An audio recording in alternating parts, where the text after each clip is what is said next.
What's going on, guys? Lindsay back here with Side Hustle 247. And what I want to talk to you guys today about is how to become a medical courier and what are some of the requirements to get started. What do you need to get started?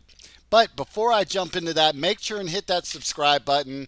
Make sure and hit that thumbs up button if you find this video informative, and make sure and hit that notification bell so you can get notified on all the new videos that I'm going to be coming out with, because I'm going to start unloading them on you guys, and I hope you guys appreciate it. Make sure and drop comments, anything down below, questions. I'd love to hear from you guys always, and if you feel like I'm doing a good job and putting out good content, you're more than welcome to donate down below also. So, all that being said, let's get started. So, becoming a medical courier. So, when I started and I became a medical courier, I just went out and went to a bunch of job boards, went to Craigslist, went to a bunch of different places, and just started typing in independent courier, courier, and medical courier.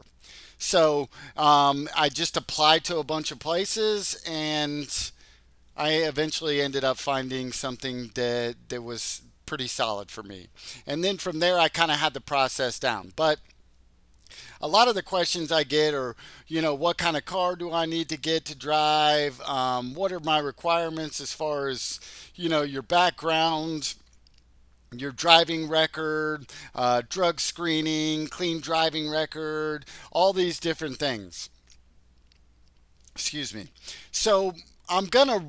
I hopped on this job board. It's called Simply Hired. You guys can go check it out. Also, I put medical courier driver Georgia because that's where I'm from. I'm from Georgia. So there's just tons and tons and tons of listings down here. Now, some of them, obviously I'm not going to go work for Federal Express, but, and then some of them aren't necessarily in my area. But I'm just going to pop on here onto each one of them and kind of give you an idea of what most companies are going to be looking for. So this is called drop off. This is a well-known medical courier around here, as far as the Atlanta area, but it looks like they do Alabama, South Carolina, Florida, and Mississippi. Um, let's see, going down description. So pay is based on cent per loaded mile, pickup to destination. So that's pretty typical. Once you actually get the package or whatever it is that you're getting, you're going to be taking it to the next destination. That's what you're getting paid for. Now, different places pay for different things. A lot of the time, when you're um, where I worked at, well, one of the places I worked at. Sorry, let me confirm that. One of the places I worked at, they had negotiated prices with the hospital group that I worked at. So we didn't just pick up specimens all the time. We did all sorts of things. Anything the hospital or the hospital group required, going from one location to the other, whether it was docking the boxes, whether it was doctor's office, anything affiliated with the hospital, we did everything that required the delivery.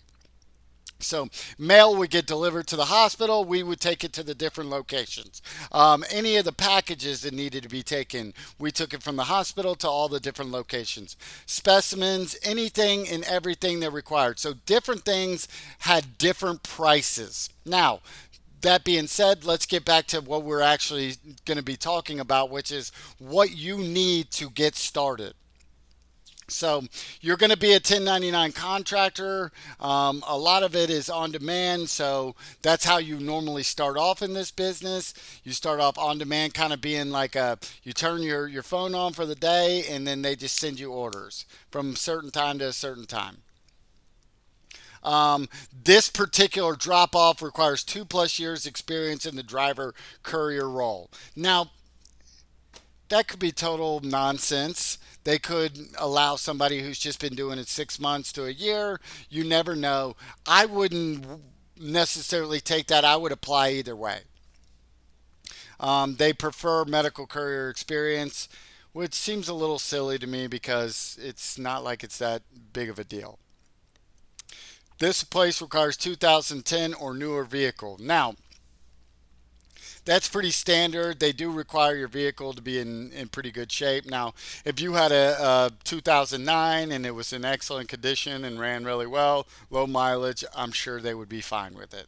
I would require you to have, if you're going to be doing a vehicle, um, to have something that's going to get you from A to B on a consistent basis, not having a bunch of problems. Now, another question I get a lot of time is, what kind of vehicle?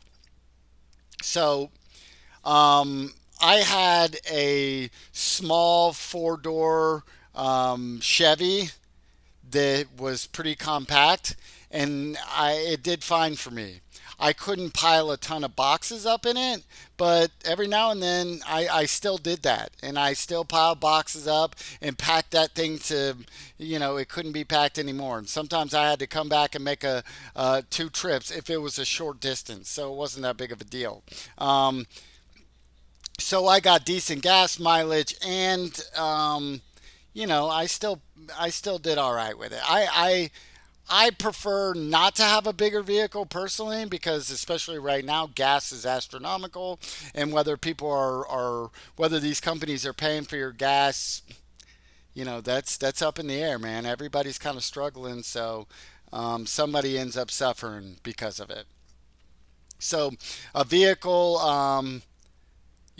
I would use the vehicle you have and then kind of go from there. If you feel like it's something where you can make more money if you have a bigger vehicle, I had people that I work with who had bigger vehicles and they made lots of money.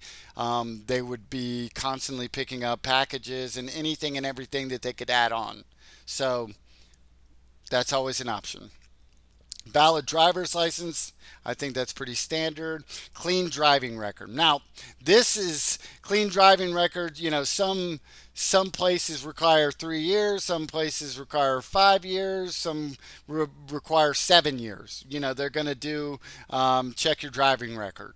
Now, I would imagine as long as you don't have anything crazy on there, DUIs, just overabundance of speeding tickets, and all these different things, it's probably not going to be that big of a deal. If you've had like a one ticket in the past like 2 or 3 years, or maybe 2 in 5 years, I don't think you're going to be penalized that much for it. But it definitely makes a difference. Yeah, a bunch of DUIs, they're probably not going to hire you. If you got a DUI, 7 years ago and you've been clean since, I don't think a lot of companies are going to have problems with that. The company I worked with, they only checked you for 3 years. So um, that's something that's going to be important. I mean, I hate to say it, but it's important. Ability to communicate orally and in writing. Orally, yes. Writing, I don't know that matters that much. Where we worked at, some of the people who had some of the routes, they definitely got into a little bit more complicated stuff, but nothing too crazy. It's not rocket science. So uh, they're just throwing that out there. Lift 70 pounds, absolutely. I had a cart that I used because we had to deliver boxes pretty consistently. It wasn't all just medical stuff, but we worked for the hospital, so they were delivering packages all over the place. So punctual and on time, that's pretty standard stuff too. Um, so those are kind of the basic things you're going to need to get started. The insurance is one of those things where a lot of these places require commercial insurance, so it's going to be more expensive. I think I was paying somewhere around $250 a month on my insurance. So that can be one of the more expensive things. It's unfortunate, but it is what it is, and a lot of these companies require that. So if you guys, I hope you found this information helpful. I'm probably going to do some more videos, kind of getting even more into it. So drop questions or comments down below. I appreciate you guys. Make sure and hit that thumbs up, notification bell, and we will see you on the next video. Peace.